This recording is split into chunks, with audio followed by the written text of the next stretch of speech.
أعوذ بالله من الشيطان الرجيم. بسم الله الرحمن الرحيم.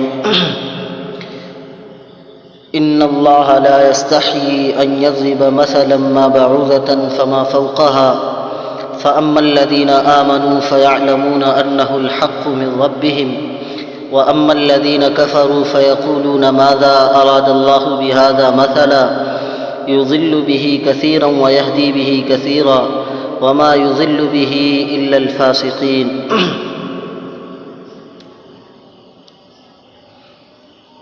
ذیل کی اس آیت میں اس شبہے کا جواب دیا گیا ہے جو کفار و مشرکین نے مسلمانوں کے سامنے پیش کیا تھا. چونکہ جس زمانے میں قرآن نازل ہو رہا تھا اور اس دعوت کو جب کفار و مشرکین کے سامنے پیش کیا گیا تو ان کی طبیعت نے ابا کیا، انکار کیا، اور وہ اس عالمگیر پیغام کے انکاری بن گئے.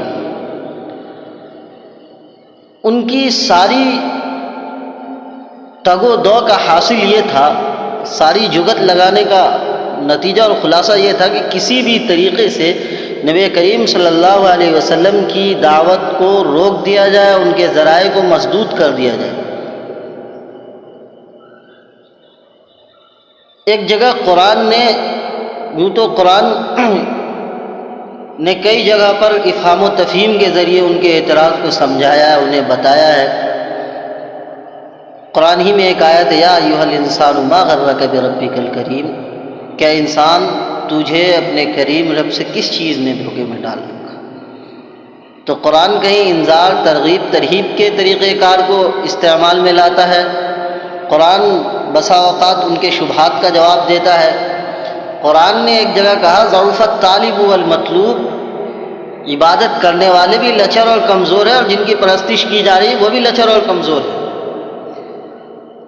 بت کتنے لچر ہیں، ان کے معبودان باطلہ کی کتنے کمزور ہیں. اسی کو ایک جگہ قرآن نے کہا مثل الذین اتخذوا من دون اللہ اولیاء کمثل العنکبوت، کہ کفار و مشرکین جن بتوں کی یہ پرستش کرتے ہیں یہ مکڑی کے جالے کے مانند ہے. اتخذت بیتا وان اوہن البیوت لبیت العنکبوت، کہ مکڑی کے جالے کو آپ نے دیکھا ہو کہ جب وہ جالا تن دیتی ہے تو ایک گھر نما بن جاتا، گھر نہیں بنتا. اور سب سے کمزور گھر دنیا میں اگر کسی کا ہے تو مکڑی کا جالا ہے جو ایک پھونک سے بھی اڑ جایا کرتا ہے. تو کفار و مشرکین کی مثال بت پرستی کے باب میں ایسی ہی ہے کہ وہ جن بتوں کی پرستش کرتے وہ اتنے ہی لچر اور کمزور ہیں. جب مکھی، مچھر، یعنی اللہ رب العزت کے پیش نظر تو بات یہ تھی کہ کسی بھی طریقے سے بات ان کو سمجھا دی جائے. اور کلام جو ہوتا ہے عام طور پر مخاطب کی عقل کے اعتبار سے ہوتا ہے، مخاطب جس سطح کا ہوتا ہے. عام طور پر قرآن نے اپنے اسلوب اعجاز کو اسی سطح پر رکھا، اس سے بلند سطح پر قرآن کبھی نہیں گیا اور اللہ رب العزت کی شان کے مناسب بھی نہیں. اس لیے کہ پھر انسانی عقل کے بس سے بالاتر بات ہے کہ اللہ رب العزت اپنی سطح سے کلام کرے اور انسان اس کو سمجھ لے. کفار و مشرکین نے خوب چی بجے بھی ہوئے کفار و مشرکین کہ یہ کیسا اللہ کا کلام ہے کہ جس میں مچھر، مکھی، طرح طرح کی چیزوں کو بھی ذکر کیا جاتا ہے، کسی بھی چیز سے ابا نہیں، انکار نہیں. یہ کیسا اللہ کا کلام ہے. چونکہ ان کو کیڑے نکالنا تھا تو اللہ رب العزت نے اسی بات کی یہاں وضاحت کی ہے کہ مثال جب دی جاتی ہے تو یہ مت دیکھو کس چیز کی مثال دی جا رہی ہے. اس کو درسیات کی اصطلاح میں کہا جاتا ہے ممثل لہو کو کی وضاحت مقصود ہوتی ہے، مثال سے ممثل لہو کی وضاحت مقصود ہوتی ہے.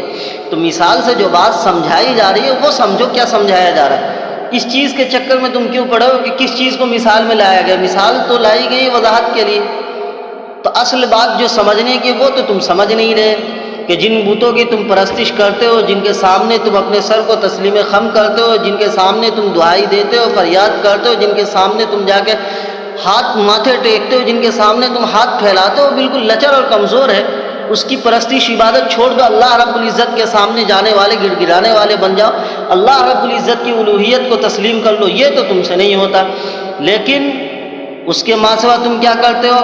کہ اللہ رب العزت جو انسانوں پر 70 ماؤں سے زیادہ شفیق ہے اپنے بندے پر، وہ جب سمجھاتا ہے چھوٹی چھوٹی مثالوں کے ذریعے کہ تمہیں بات سمجھ میں آ جائے اور تم کفر و بت پرستی کی راہ کو چھوڑ کر ایک اللہ رب العزت کے سامنے اپنے سر کو تسلیم خم کرنے والے بنو، تو تم ان میں کیڑے نکالتے ہو۔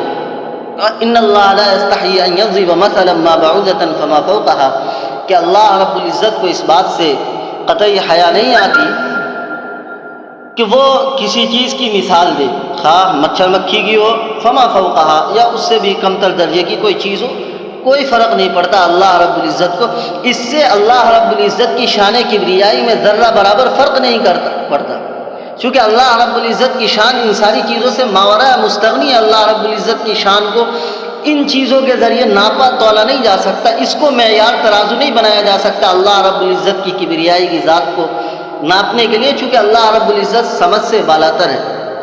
اللہ رب العزت کی ذات تو وہ ہے جو دل میں تو آتی ہے، سمجھ میں نہیں آتی۔ اللہ رب العزت کی ذات کو انسانی عقل کے ذریعے سمجھا جائے یہ ناممکن ہے، انسانی عقل کے اندر اتنی قوت نہیں ہے کہ وہ اللہ رب العزت کی ذات کا ادراک کر سکے۔